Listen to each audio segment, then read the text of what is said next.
What's up guys, I'm gonna show you in today's tutorial how to sign in into Scopely account. So what you want to do is go to your Google Chrome and then search for sign in to Scopely. Then you're gonna click on the first link you see. It will take you to a page where you will put in your email. Then click next. After that, you're gonna make up a strong password.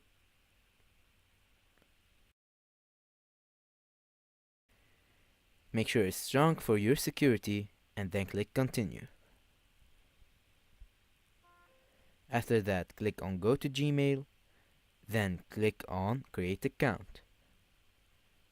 To take you to a page, and then you're gonna go to the other page where it will redirect you into Scopely, and now you're signed in, and that's it guys.